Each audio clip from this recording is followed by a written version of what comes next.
Pongamos dos escenarios. En el primer escenario llega el dentista en una camioneta con ropa de marca, maletín de cuero, gafas de sol, sonrisa con blanqueamiento dental y acaba de terminar su tiempo de pasantía en la carrera profesional.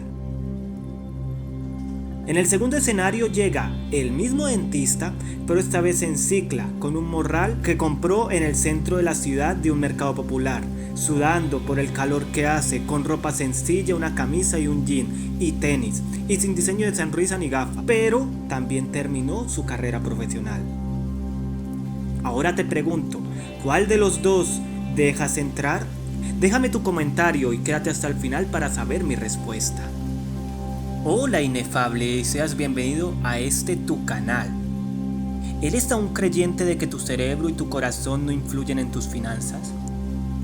¿Eres de los que piensas que las compras y adquisiciones que hiciste, ya sea de contado o crédito, fue a base de análisis y la lógica?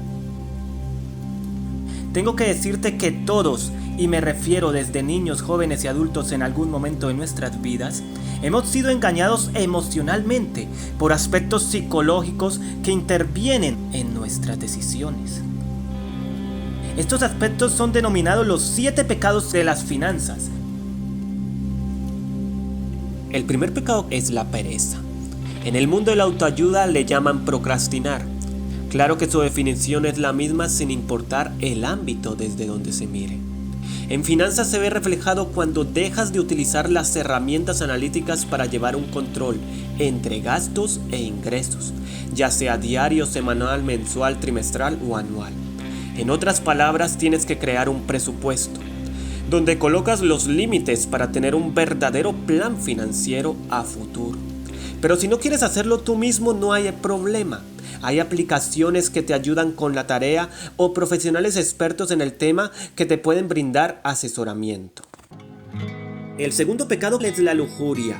Vamos a empezar nuestro presupuesto hablando de nuestros gastos, impulsados por el deseo y los bajos instintos.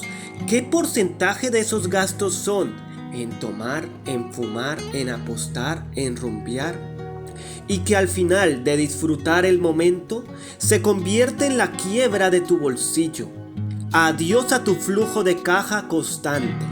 Ejemplos hay muchos, pero solo citando a futbolistas, a deportistas de alto rendimiento, a actores, emprendedores, que cuántos han dado el ejemplo que puedes subir hacia la cima y así como llega, de rápido caen por la vida en excesos que llevan. Si no tienes, no eres nadie. Ese es el tercer pecado, la avaricia. El consumismo del sistema capitalista nos crea un sesgo psicológico. Realizar compras compulsivas o emocionales, además de adquirir créditos, tarjetas de crédito, en fin, poseer bienes y servicios de la manera más fácil por medio de cuotas semanales, quincenales o mensuales, para así poseer un mayor poder adquisitivo o dar la ilusión que tenemos un poder mayor adquisitivo, es decir, lo que llamamos los pobres ricos, los que aparentan tener y no son. La soberbia es el cuarto pecado capital y es el que nos hace creer que las posesiones materiales definen tu valor como persona. Ya sé, dirás, siempre dicen lo mismo, que uno vale por lo que es, no por lo que tiene. Pero espera, no te vayas, permítame te explico. Primero suscríbete si no lo has hecho para que tengas las notificaciones de cuando suba un nuevo video. Y recuerda que si ya escuchaste el principio de este video, no has escogido aún cuál de los dos dentistas vas a dejar entrar. Recuerda que las cosas materiales o lujos no definen el valor de la persona. El siguiente pecado capital es la gula.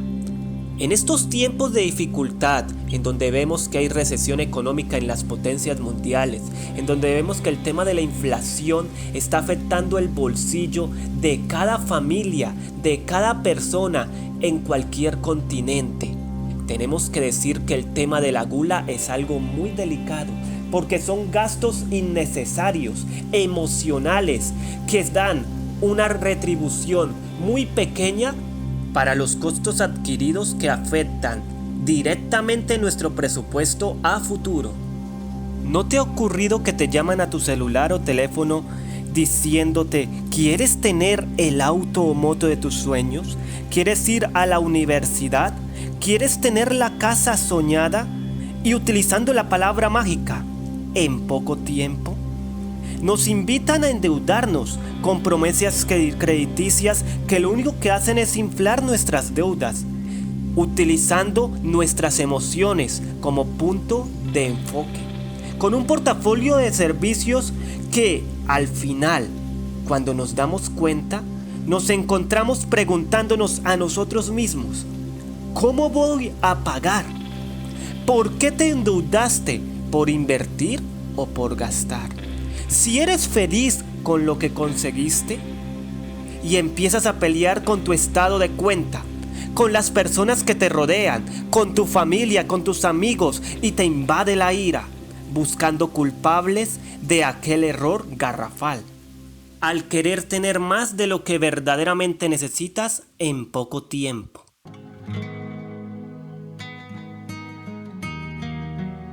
¿Qué te convierte en una persona soberbia, llena de avaricia, de pereza, de lujuria, de gula y de ira? En el ámbito de las finanzas, un préstamo de dinero es la manera más formal y más popular de conseguir algo con el dinero de otro. Porque el ámbito capitalista nos enseñan a desear lo que los demás tienen de manera más rápida que ellos, porque nos inculcaron desde pequeños a sentir envidia, a competir, a anhelar lo que los demás tienen, lo que mi hermano desea, sacando de nuestras mentes lo que todos sabemos, que la envidia es la madre de todas las maldades. Solo espero que al conocer los 7 pecados capitales de las finanzas haya logrado cambiar un poco la forma de pensar de algunos de la comunidad, y así desearles éxitos. Mi decisión, la de escoger a la segunda opción del dentista.